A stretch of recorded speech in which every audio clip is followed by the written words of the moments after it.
নমস্কার। আরও একটি নতুন ভিডিও আপনাদের স্বাগত জানাই। আমি শ্রী বিশ্বজিৎ।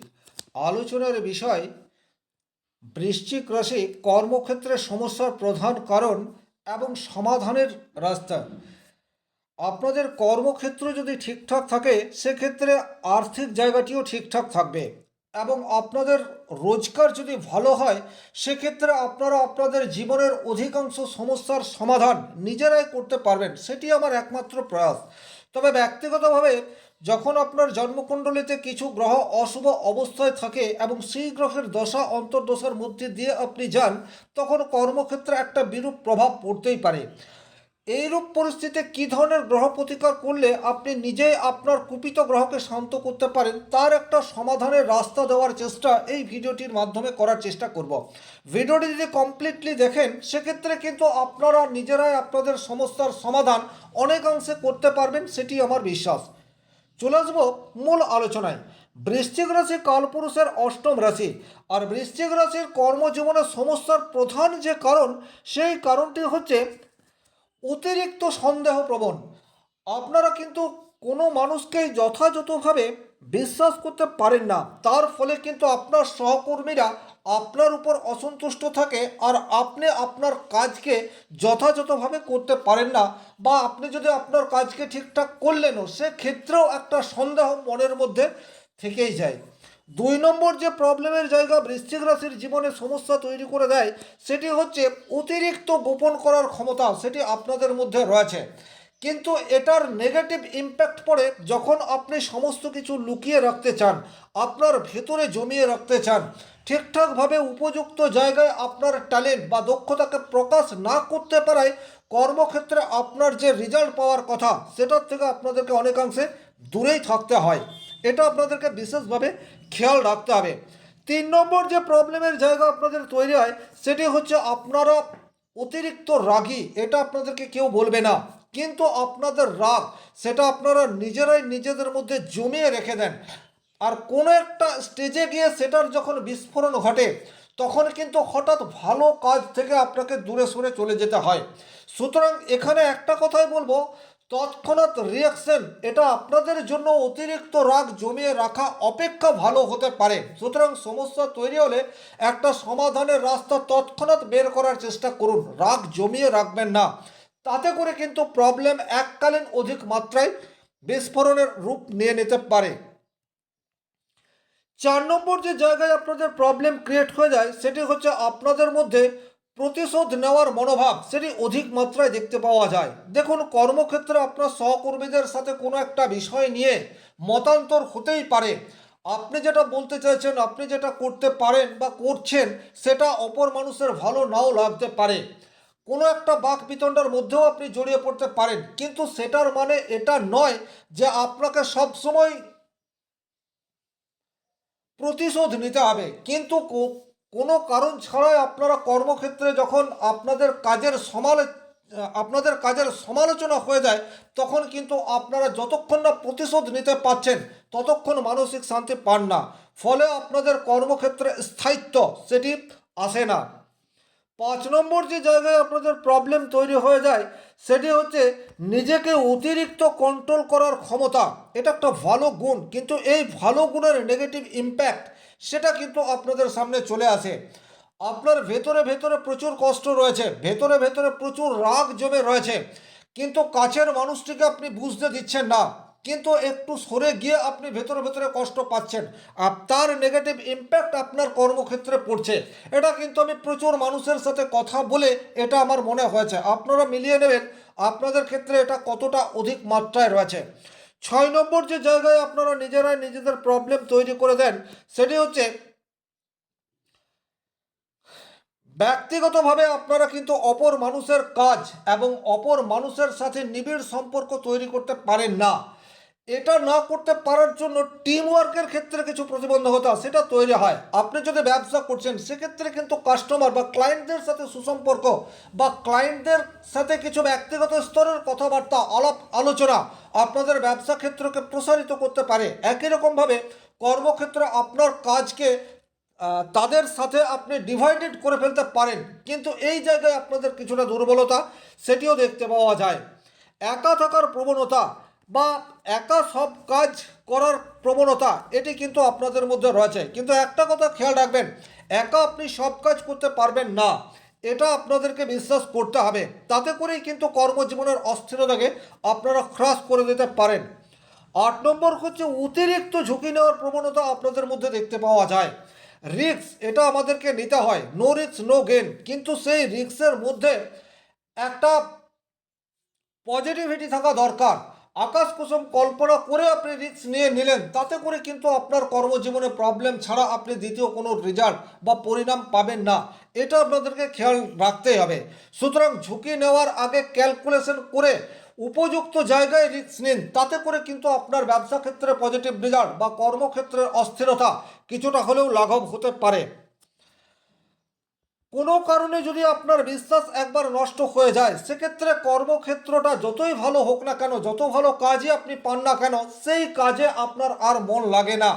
এই জায়গাটি কিন্তু অনেক বেশি নেগেটিভ। সুতরাং সবসময় আপনি আপনার ব্যক্তিগত ইমোশনালকে প্রায়োরিটি দেবেন না, বরং আপনি কাজে যে স্যালারি পাচ্ছেন, কাজের যে পরিবেশ রয়েছে, সহকর্মীদের সাপোর্ট পাচ্ছেন, এই কাজ করে আপনার একটা ভালো ভবিষ্যৎ তৈরি হতে পারে, এইগুলির উপর ফোকাস করুন। নিজের চাওয়া পাওয়া এটাকে খুব বেশি গুরুত্ব দেবেন না।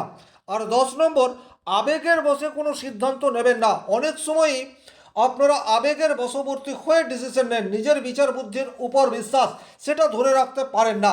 এটা শুধুমাত্র যে বৃশ্চিক রাশির মানুষের মধ্যে দেখতে পাওয়া যায় তা কিন্তু নয়। তিনটি যে জলরাশি রয়েছে, অর্থাৎ কর্কট রাশি, বৃশ্চিক রাশি এবং মীন রাশি, এই মানুষের মধ্যে আবেগকে কন্ট্রোল করার ক্ষমতা সেটা রয়েছে, এবং আবেগের বশবর্তী হয়ে সিদ্ধান্ত নেওয়ার ফলে কর্মক্ষেত্রে প্রতিবন্ধকতা তৈরি হয়, এই বিষয়টি কিন্তু বারংবার দেখতে পাওয়া যায়। এই যে 10টি ওভারঅল কথা আমি বললাম, আপনাদের জীবনে কোনটি সবচেয়ে বেশি প্রভাব বিস্তার করে রয়েছে কমেন্ট বক্সে লিখে জানিয়ে দিতে পারেন।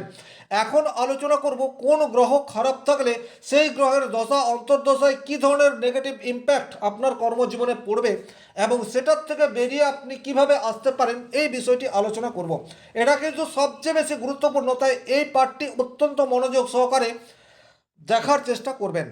সবচেয়ে প্রথমেই বলবো, বৃশ্চিক রাশি বৃশ্চিক লগ্নের জন্য মঙ্গল হচ্ছে সর্বাপেক্ষা শুভ গ্রহ। আর মঙ্গল যদি আপনার ব্যক্তিগত জন্মকুণ্ডলিতে অশুভ হয়ে থাকে এবং মঙ্গলের দশা অন্তর্দশার মধ্যে দিয়ে আপনি যাচ্ছেন, সেক্ষেত্রে কিন্তু আপনার রাগ, আপনার আক্রমণাত্মক আচরণ কর্মক্ষেত্রকে বিশেষভাবে প্রভাবিত করবে। সুতরাং আপনাকে একটু সাবধান থাকতে হবে। সহকর্মীদের সাথে বাকবিতণ্ডায় জড়িয়ে পড়ার প্রবণতা সেটি উত্তরোত্তর বৃদ্ধি পেতে থাকবে। অতি দ্রুত সিদ্ধান্ত নেবেন এবং পরবর্তীতে সেই সিদ্ধান্ত ভুল, এটা কিন্তু প্রমাণিত হতেই থাকবে। ধৈর্যের ভীষণ রকম অভাব আপনার কর্মক্ষেত্রে নেগেটিভ ইম্প্যাক্ট আনবে। সুতরাং এইরূপ পরিস্থিতিতে আপনি কি করবেন, নিয়মিত হনুমান চালিসা পাঠ এটা ভীষণ রকম প্রয়োজনীয়। তাছাড়া বৃশ্চিক রাশির জাতক জাতিকারা শারীরিক দিক দিয়ে অনেকটা হৃষ্টপুষ্ট এবং সক্ষম হয়।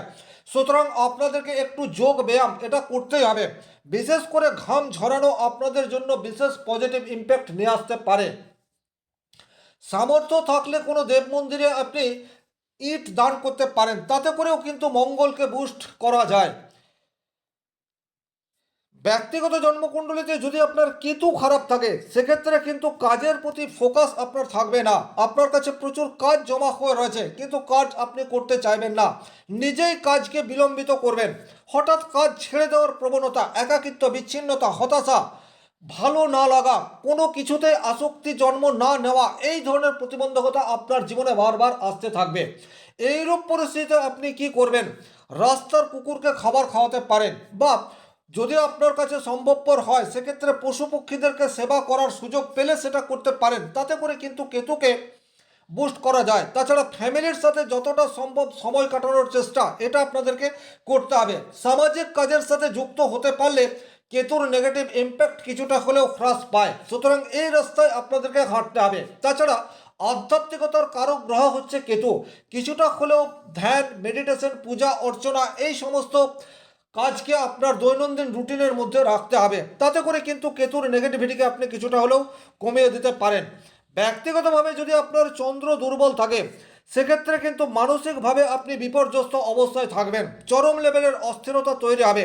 কাজ আপনি করছেন কিন্তু কাজটি ভালো লাগছে না, দুম করে কাজ ছেড়ে দেওয়ার প্রবণতা, হঠাৎ করে আপনার মনের মধ্যে অকারণে কোনো একটি বিষয় নিয়ে সন্দেহ ক্রিয়েট হয়ে যাওয়া, কোনো মানুষের কাজকে প্রশংসা না করা এবং টিমওয়ার্কের সাথে যদি আপনি যুক্ত থাকেন, সেক্ষেত্রে সবার প্রতি একটা ভেদভাব তৈরি করার চেষ্টা, এটি কন্টিনিউয়াস আপনার মধ্যে গ্রো হতে থাকবে।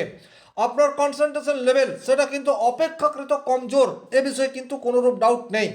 এইরূপ পরিস্থিতিতে আপনি কি করতে পারেন? দেখুন, চন্দ্রকে বুস্ট করতে হলে মায়ের সাথে সুসম্পর্ক বা মহিলাদের প্রতি সম্মান শ্রদ্ধা, এটা আপনার দৈনন্দিন জীবনে রাখতে হবে। প্রত্যেক সোমবার পারলে শিব মন্দিরে গিয়ে শিবকে জল অর্পণ অথবা দুধ অর্পণ করতে পারেন।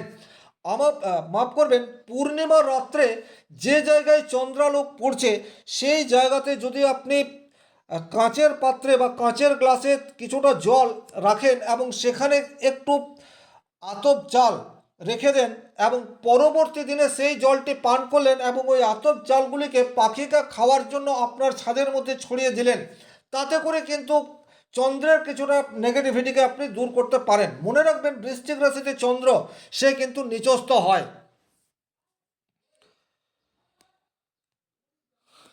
ব্যক্তিগত জন্মকুণ্ডলিতে যদি রবি অশুভ অবস্থায় থাকে এবং রবির দশা অন্তর্দশার মধ্যে আপনি যাচ্ছেন, সেক্ষেত্রে প্রথমেই যেটা হবে সেটা হচ্ছে বাবার সাথে সম্পর্কের অবনতি, সেটা দেখতে পাওয়া যাবে। বসের সাথে সম্পর্ক আপনি ঠিকঠাক রাখতে পারবেন না, অযথা আর্গুমেন্টে জড়িয়ে পড়ার প্রবণতা সেটা তৈরি হবে। আপনি যতই পরিশ্রম করুন না কেন অথবা আপনার কাজকে আপনি যতই সুচারুরূপে করুন না কেন, কিছুতেই আপনার প্রমোশন হবে না এবং আপনার মান সম্মান সেটাও কর্মক্ষেত্রে ধরে রাখতে পারবেন না। এই ধরনের প্রতিবন্ধকতা যদি আপনার কর্মজীবনে প্রভাব ফেলছে, সেক্ষেত্রে আপনি যেটা করতে পারেন, সবচেয়ে আগে কর্মজীবনের অস্থিরতাকে দূর করার জন্য বাড়িতে বাবার সাথে সুসম্পর্ক এটা মেনটেন করে চলার চেষ্টা করুন।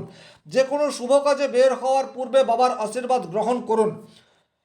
সূর্য ওঠার আগেই ঘুম থেকে উঠে পড়ুন এবং প্রত্যেক দিন স্নান করে যদি সম্ভবপর হয় তামার পাত্রে লাল ফুল নিয়ে সূর্যদেবকে জল অর্পণ করুন এবং জীবনে যতটা সম্ভব লয়ালিটিকে মেনটেন করার চেষ্টা করলে সূর্যের নেগেটিভিটিকে আপনি অনেকাংশে দূর করতে পারেন। যদি ব্যক্তিগত জন্মকুণ্ডলিতে শনিদেব অশুভ অবস্থায় থাকে, সেক্ষেত্রে কিন্তু কর্মক্ষেত্রে বাধার সম্মুখীন হতে হবে। আপনি সময়ে কোনো কাজই কমপ্লিট করতে পারবেন না। পরিশ্রম যতটা করবেন সেই পরিশ্রমের উপযুক্ত রেজাল্ট সেটা আপনার আসবে না। জীবনে প্রবল হতাশা এটা কিন্তু আসবে। কর্মক্ষেত্র বারবার চেঞ্জ হওয়ার মতো সম্ভাবনা সেটাও কিন্তু তৈরি করে দেবে। কর্মক্ষেত্রের অতিরিক্ত চাপ আপনার শারীরিক দিক দিয়ে কিছু প্রতিবন্ধকতা সেটিও তৈরি করে দিতে পারে। এইরূপ পরিস্থিতিতে আপনি কি করবেন? প্রত্যেক শনিবার অথবা মঙ্গলবার কোনো বজরংবলী মন্দিরে যেতে পারেন অথবা শনি মন্দিরে যেতে পারেন। সেখানে মাটির প্রদীপ রয়েছে, সেই মাটির প্রদীপে সর্ষের তেলের প্রদীপ জ্বালিয়ে চুপচাপ পেছন দিকে হেঁটে চলে আসতে পারেন। এছাড়া রাস্তার কুকুরকে খাবার খাওয়াতে পারেন, নিডি পিপুলকে হেল্প করতে পারেন, নিয়মিত হনুমান চালিসা পাঠ করতে পারেন এবং আপনার দৈনন্দিন জীবনে যতটা সম্ভব লয়ালিটি মেনটেন করে চলতে পারেন। কারণ চরম সাত্ত্বিক গ্রহ হচ্ছে শনিদেব। আপনি যত বেশি অন্যায় করবেন তত বেশি প্রবলেম আপনার জীবনে চলে আসবে, তত বেশি বাধা বিপত্তি আপনার জীবনে আসবে, এটা আপনাদেরকে খেয়াল রাখতে হবে। যদি ব্যক্তিগত জন্মকুণ্ডলিতে আপনার বুধ অশুভ অবস্থায় থাকে, সেক্ষেত্রে কিন্তু ভুল মানুষের সংস্পর্শে আপনি বারবার চলে আসবেন। আপনার কমিউনিকেশন গ্যাপ সেটা কিন্তু তৈরি হয়ে যাবে। মেমোরি পাওয়ার সেটা কিন্তু ক্রমশ লোপ পেতে থাকবে। ব্যবসা করে থাকলে বারংবার ব্যবসা ক্ষেত্রে লস, এই বিষয়টি আপনার জীবনে আসবে। সিদ্ধান্ত নেওয়ার ক্ষেত্রে কিন্তু গড়িমসি এটা আপনার জীবনে কন্টিনিউয়াস চলতে থাকবে। সঠিক সময়ে উপযুক্ত ডিসিশন সেটা আপনি কিছুতেই নিতে পারবেন না। হিসাবের ক্ষেত্রে কিছুটা ভুল বারবার হতে থাকবে। ভুল মানুষের প্রতি বিশ্বাস সেটা আপনার ইনক্রিজ হতে থাকবে। যদি আপনি এই ধরনের সমস্যার সম্মুখীন হয়ে রয়েছেন, সেক্ষেত্রে কিন্তু গণেশের বীজ মন্ত্র এটা আপনি কন্টিনিউয়াস জপ করতে পারেন। সবুজ পোশাকের ব্যবহার এবং কালো পোশাকের বর্জন এটা আপনার বুধকে কিছুটা হলেও স্ট্রং করতে পারেন। সকালবেলায় তুলসী পাতা মিশ্রিত করে একটু মধু সেটা কন্টিনিউয়াস খেতে পারেন, তাতে করেও কিন্তু বুধকে কিছুটা হলেও স্ট্রং করা যায়। ছোট ছোট বাচ্চাদের সাথে সময় কাটানো অথবা বাচ্চাদেরকে চকলেট বা যে কোনো ধরনের গিফট এটা আপনি কন্টিনিউয়াস দিতে পারেন আপনার সাধ্য মতো, তাতে করেও কিন্তু বুধকে কিছুটা হলেও বুস্ট করা যায়। আর যদি আপনি বর্তমানে প্রচুর সমস্যার সম্মুখীন হয়ে রয়েছেন, সেক্ষেত্রে স্ক্রিনে নাম্বার রয়েছে, যোগাযোগ করতে পারেন।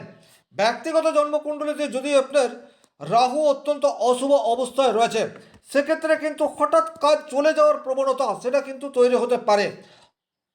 আপনাকে কেন্দ্র করে আপনার অফিসে একটা রাজনীতি সেটা ছড়িয়ে পড়তে পারে। আপনার কাজের ক্ষেত্রে সমালোচনা, এবং সেই সমালোচনা আপনি সহ্য করতে না পেরে কাজ দুম করে ছেড়ে দিলেন, এই ধরনের প্রবণতা রাহু নেগেটিভ থাকলে তৈরি করে দেয়। আপনি অফিসে কোনো প্রতারণার শিকার সেটিও হয়ে যেতে পারেন। আপনি মিথ্যা আশ্বাস পেয়েছেন এবং সেই মিথ্যা আশ্বাসকে সত্য মনে করে বিনা অর্থে দীর্ঘদিন কাজ করে চলেছেন, অথবা অল্প বেতনে দীর্ঘদিন কোনো একটি কোম্পানিতে চাকরি করছেন। এই ধরনের ঘটনা কিন্তু বারবার আপনার জীবনে ঘটতে পারে। যদি রাহুর নেগেটিভিটির জন্য আপনার কর্মজীবনে নেগেটিভ ইম্প্যাক্ট আসছে, সেক্ষেত্রে অ্যাশ কালারের ব্যবহার যতটা সম্ভব কম করতে হবে। কোনো বহমান নদীতে আপনি নারকেল দান করতে পারেন, অথবা কোনো দেব মন্দিরে চুপচাপ নারকেল দিয়ে চলে আসতে পারেন। বাড়িতে অথবা আপনার অফিসে ধুনো গুগ্গল প্রজ্বলিত করতে পারেন, এবং সেই ধোঁয়া যেন প্রত্যেকটা রুমে ছড়িয়ে পড়ে সেটার প্রতি যথেষ্ট খেয়াল রাখতে পারেন। এবং যতটা সম্ভব অ্যালকোহল বা যে কোনো অ্যাডিকশন যদি আপনার থাকে সেটাকে বর্জন করতে হবে। মিথ্যার আশ্রয়, ছলনার আশ্রয় যত বেশি আপনি নেবেন, তত বেশি রাহুর নেগেটিভ ইম্প্যাক্ট আপনার জীবনে পড়বে। এটা আপনাদেরকে যতটা সম্ভব খেয়াল রাখতে হবে। তাৎক্ষণিক কোনো ডিসিশন নয়, দীর্ঘমেয়াদী পরিকল্পনা সেটা আপনাকে গ্রহণ করতে হবে। ব্যক্তিগত জন্মকুণ্ডলিতে যদি বৃহস্পতি অশুভ অবস্থায় থাকে, সেক্ষেত্রে কিন্তু সঠিক গাইডেন্সের অভাব এটা আপনার জীবনে চলে আসবে। কেরিয়ারের গ্রোথ সেটা কিন্তু আশানুরূপ হবে না। আপনি যেটাকে লক্ষ্য রেখে কন্টিনিউয়াস পরিশ্রম করে যাচ্ছেন, সেই লক্ষ্যে আপনি বারবার চেষ্টা করেও পৌঁছাতে পারছেন না। আপনার কাছে সুযোগ আসছে, কিন্তু সেই সুযোগের সদ্ব্যবহার সেটা যথাযথভাবে করতে পারছেন না। সেলফ কনফিডেন্স এটা একেবারে তলানিতে গিয়ে ঠেকছে, এবং কোনো কারণ ছাড়াই আপনার শারীরিক অসুস্থতা এটা কর্মক্ষেত্রে গেলেই তৈরি হয়ে যাচ্ছে। এই ধরনের প্রতিবন্ধকতা তৈরি হতে পারে। ভিডিওটি যারা শেষ পর্যন্ত দেখলেন, তারা আমি যে নিয়মগুলি বললাম সেগুলি যদি ফলো করে চলেন, সেক্ষেত্রে কিন্তু সমস্যার সমাধানের রাস্তা আপনারা নিজেরাই ক্রিয়েট করতে পারবেন। এই আশা রেখে আজকের ভিডিও এখানেই শেষ করব। ভিডিওটি যারা শেষ পর্যন্ত দেখলেন অসংখ্য ধন্যবাদ। ব্যক্তিগতভাবে নিজের জন্মকুণ্ডলী বিচার করতে চাইলে স্ক্রিনে দেওয়া নাম্বারটি সংগ্রহ করে যোগাযোগ করতে পারেন। ভালো থাকুন, সুস্থ থাকুন, ধন্যবাদ।